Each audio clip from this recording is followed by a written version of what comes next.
They say marriage is built on love, trust, and effort. I had the love. I had the trust.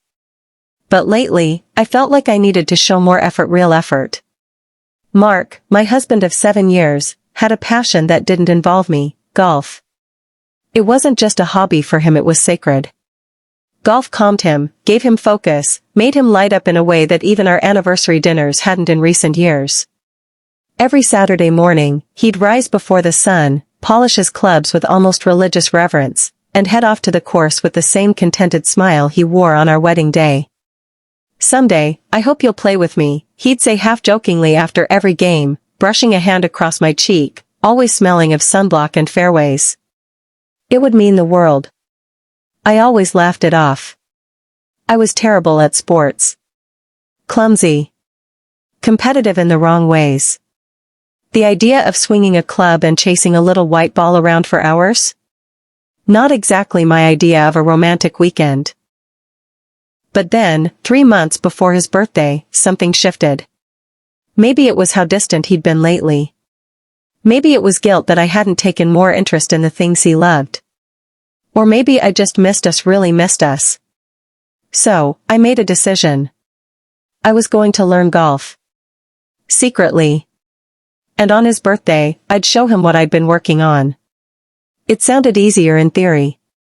I signed up for early morning lessons at a course 2 towns over. I told Mark I was joining a yoga class. I started waking up at 5 a.m. just to squeeze in an hour before work. I bought gear in cash, deleted browsing history, stored my clubs in the trunk under a blanket. The lies came faster than I expected. "I thought yoga was indoors," he said one morning, seeing grass on my sneakers. "It's forest yoga," I smiled. "We do grounding exercises." He chuckled, kissed my forehead, and left.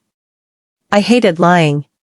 But I kept telling myself it was for a good cause. This would bring us closer. And honestly, I started enjoying it. My coach, a patient woman named Teresa, was kind and encouraging. My swing was ugly at first, all elbows and frustration. But I improved. I found rhythm. I stopped thinking of it as just Mark's world. It was becoming mine too. Week after week, I imagined his face when he saw me step onto the green on his birthday. I imagined saying, "Let's play 9 holes together." I imagined the smile, the pride, the laughter. The reconnection. It felt like I was finally investing in us again. Like I was building a bridge back to the man I married. What I didn't know then was that while I was learning how to swing a club, life was winding up to hit me with something I never saw coming.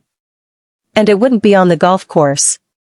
It was surprising how fast I improved. Within a month, I wasn't just swinging aimlessly. I could drive straight. My putts kissed the edge of the hole more often than not. Teresa, my coach, said I had natural rhythm, though I knew it came more from sheer determination than talent. We'd meet every Tuesday and Thursday morning, the mist still clinging to the course, the world quiet. She became more than a coach, she became a friend. We laughed, we teased, she gave me tips not just on golf but on marriage. "You're doing this for love," she said once as I cursed under my breath after a terrible chip shot. That kind of effort? It always pays off. I believed her. I would close my eyes and imagine Mark's expression when I teed off in front of him. Shock. Joy. Pride. I imagined the way he'd pull me into his arms after my first par and say, "This means the world." But while my swings were getting better, something else was off. Mark started acting strange. Subtle at first. A shift in tone. A delay in answering texts. Then came the late nights. Work meeting ran over, he'd mumble, avoiding eye contact. "Another Saturday tournament," he said one weekend, packing his clubs even though I had checked his group chat calendar and saw nothing scheduled. It was unlike him. Mark was always structured. Transparent. The kind of man who logged his workouts and set reminders for dental checkups. But now? He was forgetting things. Canceling dinner. Smiling less. I tried not to jump to conclusions. Maybe it was stress. Maybe something was bothering him that he didn't know how to share. But my gut I had ignored too many times in life whispered something else. One Friday night, I noticed he came home with a faint lipstick stain on his collar. Pink. Too light to be mine. I stared at it in the bathroom, heart thudding, brain spiraling. When I asked casually how his golf game went, he said, "We lost track of time at the clubhouse." No detail. No story. I wanted to believe him. But part of me, the part that had spent months waking up at dawn, putting everything into this gift, hiding my tired eyes under concealer just to keep the secret alive, started to wonder if I was the only one keeping secrets. And suddenly, the surprise I was planning didn't feel like a romantic gesture anymore. It felt like a test. Of trust. Of truth. Of whether we were still even playing on the same team. It was supposed to be a sweet coincidence. "There's a couples tournament this weekend at Bramble Creek," Teresa mentioned casually, wiping sweat from her brow after another swing. "You should drop by. Might even run into your husband if he's still playing there." My ears perked. Bramble Creek, Mark's favorite. The one he always raved about for its peaceful views and perfectly trimmed fairways. He hadn't mentioned anything about a tournament, but maybe he wanted to surprise me too. So I decided I'd beat him to it. Saturday morning, I threw on a cap, sunglasses, and one of my newer golf polos. I told myself it would be fun. Watch him from the sidelines, then reveal my secret. "I've been learning all along," I imagined myself saying, "so I could finally play by your side." The idea made me giddy.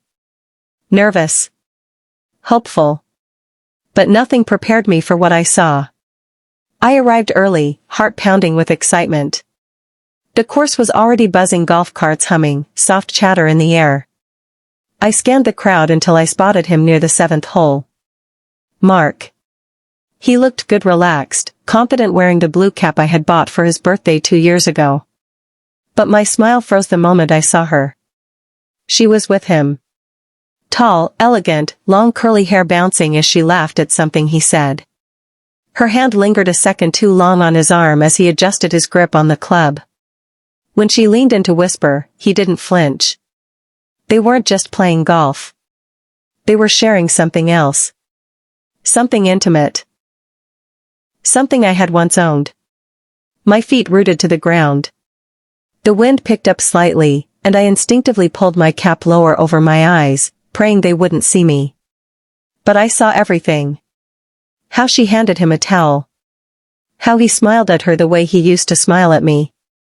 How their bodies leaned toward each other like magnets, like there was no one else on that course but them. I couldn't move. Couldn't breathe.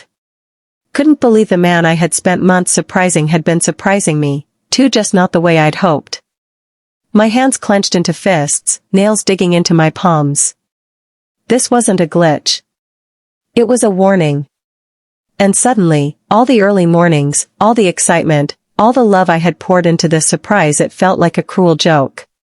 He always said golf was his escape. Now I understood why. I didn't confront him that day. I couldn't. My legs were jelly, my throat thick with 1,000 words I didn't yet know how to say. Instead, I left quietly, unnoticed. Drove home with the windows down, hoping the wind would carry away the bile rising in my chest. But it didn't. It sat there, bitter and burning. That night, Mark came home late. "I played a little longer than planned," he said, kissing my cheek like he hadn't spent the day flirting with another woman on the green. I nodded. Smiled. Pretended not to know. And then, I started watching. Listening. Connecting dots I hadn't noticed before. His golf lessons that started 3 months ago, same week I began mine. The sudden interest in new colognes. The weekends he claimed were mental health getaways. The way his face tightened when I brought up wanting to learn golf.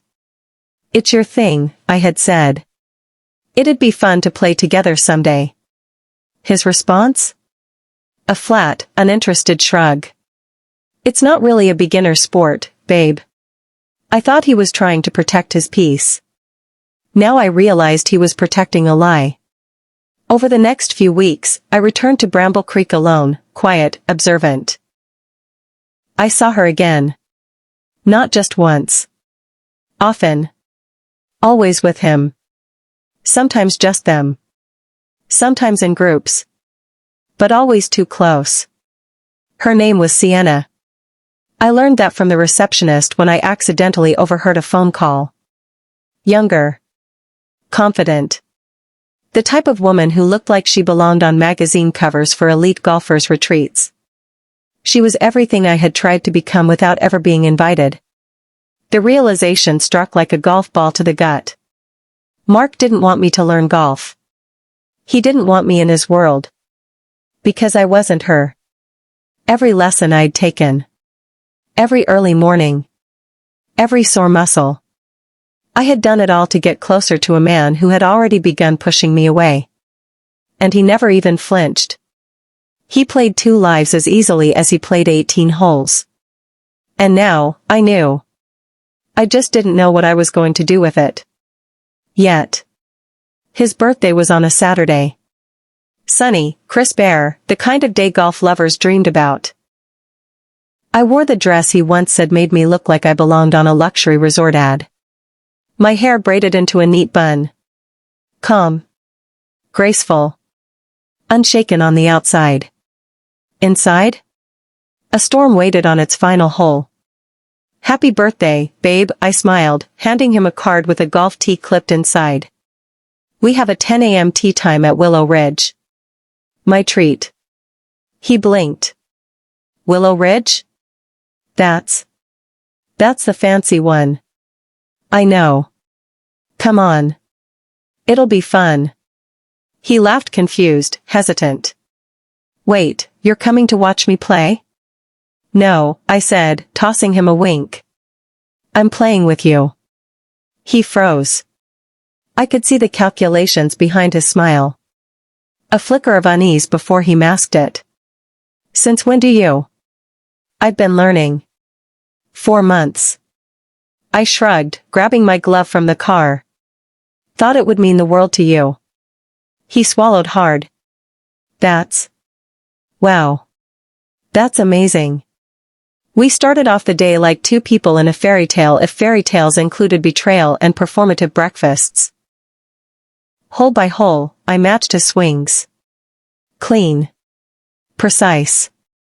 He stared in disbelief more than once. You're really good, he muttered on hole 6, adjusting his glove. I had a great coach, I smiled. He didn't know that coach knew the truth. Knew who Sienna was. By the time we reached the 18th hole, the air had shifted. His birthday cheer had wilted into quiet confusion. My silence unnerved him. His swing was off. His smile forced. And that's when I delivered it. As he bent to retrieve his ball from the final hole, I leaned on my club, smiled sweetly, and said, "Oh, by the way. I saw your swing last week." He turned, eyebrows raised. And hers. His face lost all color. I tilted my head. You should really work on your follow-through. Both on the course and in your marriage. He opened his mouth, but no words came out. I walked past him slowly, heels clicking on the path like punctuation marks. Happy birthday, Mark. He didn't follow. He knew he was already behind. He stuttered. I didn't stop. Wait, can we talk? He called out, jogged a few steps behind me, but I didn't turn. Not anymore. He had talked plenty. Just not to me. To her. To his lies. To whatever story he told himself to sleep better at night. The parking lot breeze kissed my cheeks as I reached my car. I placed my clubs gently in the trunk. Funny how they felt heavier now, but my heart felt lighter. Freer. He caught up, breathless. It wasn't what you think. I looked at him then. Not as the man I loved, but as the man who buried my effort beneath secrets. You know what hurts the most? I said, steady. It's not her. It's that I gave so much of myself trying to meet you in your world. And you kept locking the gate. His mouth opened. Closed. Nothing. You said it would mean the world if we played together someday. I guess you just forgot to mention, you already picked a partner. Silence. I pulled open my door, then paused. But thank you, Mark. His brow furrowed. For what? For reminding me what I deserve.